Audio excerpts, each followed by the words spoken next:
Okay, so let me show you what I'm working with here. So this is what's called the deck light on a Toyota 4Runner, and here's the 6 LED festoon bulb I put in, and then here's the connector, the 4-pin connector.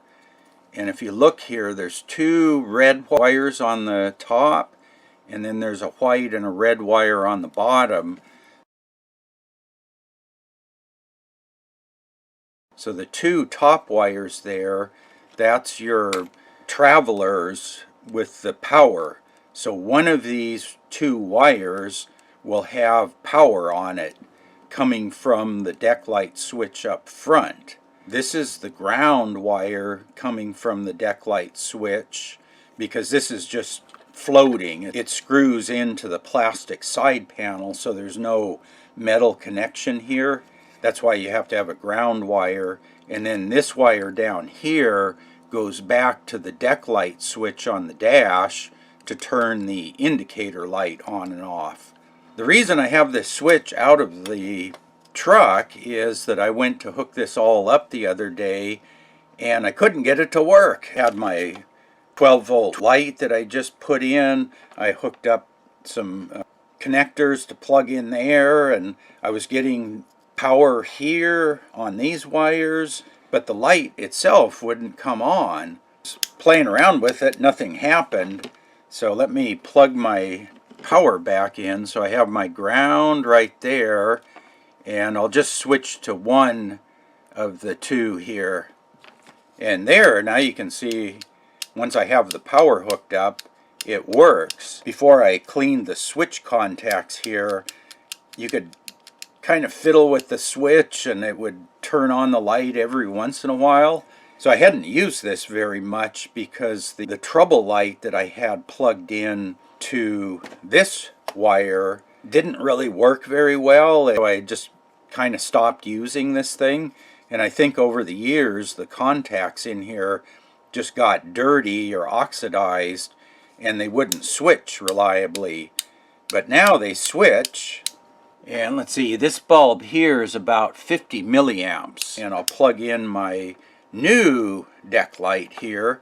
So this is one of my linear lamps that I picked up, and this was from Super Bright LEDs. And I'll turn it down so it doesn't blind the camera, but you can see there I can turn this light on and off with this switch, or I can go to the dash and turn the dash on and off. Let's see, that gives me about 460 milliamps with both lights running. This one's about 50, so this one uses a little over 400 milliamps. So yeah, I just had to spray a little contact cleaner in there, and then I flipped the switch back and forth a bunch of times and got it to where it reliably switches. Okay, so I got the deck light switch back in, and then I have the tube light up on the bow that supports the SoftTop, and if I hit my deck light switch in the dash, boom, there it goes. And then if I want to, I can just flip the switch on the overhead light. If I turn that switch off, then I only get the deck light.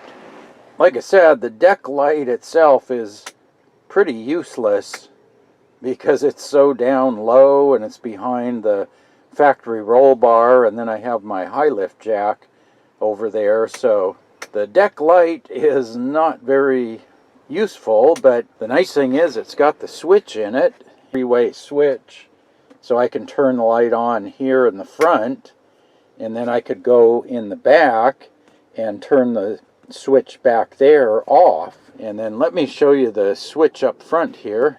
Yeah, so I have my deck light switch down here, and you can see it's lit up. So if the switch is on, that means the deck light is on. So the one thing I think I'm going to do is reconnect this light to a constant power source, because right now I have to have the accessory switch on, which means I have to have other things running. And the problem would be, if say I were sleeping in the back of the truck, I might come up front here, turn the light on, I'd have the keys in the ignition there in accessory mode. I could go to the back, get all ready, and shut the light off, but I'd have to get up here and turn the key off. Yeah, so it's kind of a toss-up. If you use accessory mode, you can't leave the light on by mistake, but it's not as convenient. And the factory setup for this light, you had to have the headlight switch on. So you had to have the dash lights on, and then the deck light would work. But you can see now I've got the headlights off. There's nothing on the dash. It took me a few years to figure out that you had to have the light on, and then you had to turn this on, and then there was a faint little incandescent bulb in back that would light up. And it took me a while to figure out that this switch here and the switch in back are connected, and that they were set up as a three-way switch. So yeah, I think that is really nice. I finally have a working light back there,